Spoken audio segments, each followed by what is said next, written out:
corte de luz. Ah, ¿no? Hubo una sensación de oscuridad instalada por el Grupo Clarín. Sí, las sensaciones de oscuridad generalmente se dan de noche y cuando no funcionan los artefactos lumínicos. Sí. Es una cuestión que está extendida. Bueno, Lo que nos ocupa ahora es el por qué, o tratar de buscar en algunas razones de por qué la protesta salarial de una fuerza de seguridad, que por cierto, las fuerzas de seguridad no tienen margen para reclamos gremiales y deben cumplir con una serie de normativas que les inhiben, le prohíben expresamente este tipo de acciones, pero ¿por qué han generado, han concitado semejante tensión? Y en algunos casos, como el que estamos viendo en Córdoba, en Jesús María, la adhesión de múltiples actores sociales, políticos, económicos y demás, que están reclamando detrás de un hecho. Y me parece claramente que está surgiendo en la Argentina un fenómeno que se ha dado en otras partes del mundo, que se ha vivido en Córdoba en algún momento, que es el desgaste del tercer mandato. Lo de Cristina Fernández de Kirchner, que está completando su primer año del segundo mandato de ella, pero en realidad es el tercer mandato de un proyecto político que asumieron juntos con su marido allá por el 2003,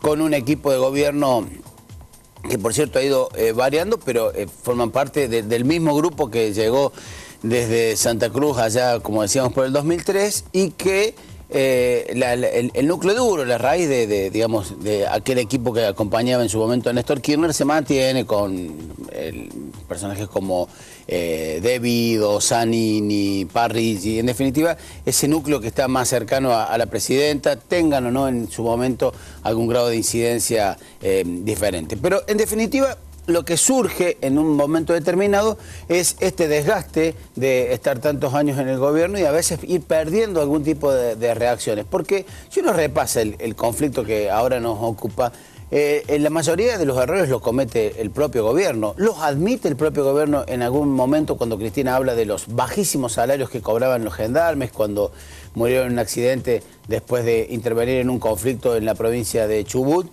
Ella misma en un discurso desnuda un gravísimo error del Estado que ella comanda cuando habla de unos salarios casi de indigencia que perciben las fuerzas de seguridad. Y después, para tratar de corregir esto, cometen un error que, fíjate vos, es un tema muy delicado, lo veníamos tratando y lo habíamos tratado de hacer, creo, el tema de cómo paga el Estado, que el Estado Nacional, tan preocupado por controlar la evasión, por controlar que no se compren divisas, por controlar todo, paga a sus empleados en negro. Un mensaje realmente complicado, complejo para la sociedad. Adicionales no remunerativos. En negro. Sí, porque en tu casa, en el barrio, dicen así. Claro, sí, es la misma sensación de oscuridad que recién comentaba, se dice ahora, hubo ayer en el Chaco, ¿no? ¿Y cuál es la reacción generalmente de los gobiernos que están desgastados? Hay una conspiración. Están todos unidos para perjudicarme. Eso es como prácticamente de manual.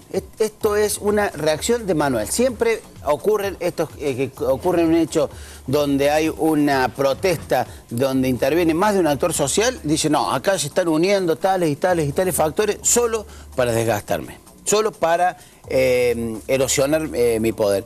Y en ningún momento hay un repaso, hay una autocrítica de algunos errores que se están cometiendo.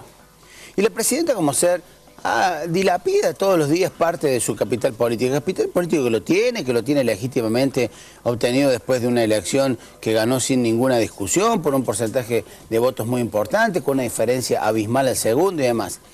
Pero cuando ella se enoja porque le preguntan unos chicos en Nueva York, que son los únicos que le preguntan, acá nadie le puede hacer una pregunta, ni periodista, ni el resto, no hay diálogo político con las fuerzas opositoras y demás. Cuando habla de que no hay inflación, ¿cómo se explica con la inflación? Es como que Capitanich o alguien de Chaco saliera a decir mañana, no se jugó porque, no sé, hubo alguna cuestión meteorológica que ponía una barrera entre la torre de luz y la cancha, por eso estaba oscura. No está cortada la luz. Si la gente va, pero desde supongo los más cercanos colaboradores de ellas hasta el último ciudadano argentino, va, compra algo en el supermercado, en cualquier almacén, detecta la inflación, y cuando ella dice no hay inflación, lo que en definitiva está generando es tirar un poquito más de leña a un fuego que está encendido. Y es el fuego de gente que no está cómoda, que no está a gusto, que tiene algún grado de objeción a las políticas del gobierno, y seguramente esto, en la medida que el gobierno persiste en creer que en un reclamo por un error cometido por el propio gobierno hay toda una conspiración. Es que ellos señalan que los sueldos se autoliquidaban en la fuerza, en prefectura y gendarmería, y de manera que ven algunos, no todos, porque no todos los funcionarios han salido a hablar de conspiración, ven como que hubo una mano negra ahí, en liquidar incorrectamente los sueldos. Y la mano negra de tener... Porque el decreto fue de tener presidencial. Personal estatal, personal público, con sueldos no remunerativos o sueldos en negros o como se les llamen. ¿Eso a quién se lo vamos a atribuir? ¿A un tipo que liquida sueldo? A los fondos buitre. Y que alguien gane 2.000, 3.000 pesos, ¿a quién se lo tenemos que atribuir? ¿Al tipo que liquida sueldo o al que toma la decisión política? Me parece que estas situaciones que se dan en la vida personal de uno, en la vida familiar, de que a veces a uno las cosas, una mínima acción genera una gran reacción. Cuando una mínima acción genera una gran reacción, me parece que es como para analizar qué estuvo haciendo uno antes y qué está haciendo para generar ese tipo de cosas, porque me parece que no solamente, fundamentalmente por la adhesión de otros sectores sociales que cosechan esta protesta, no solamente acá se está reclamando sueldos, sino se está protestando contra un estilo de gobierno, ¿no? Roberto, gracias. Nos vemos mañana. Noticias.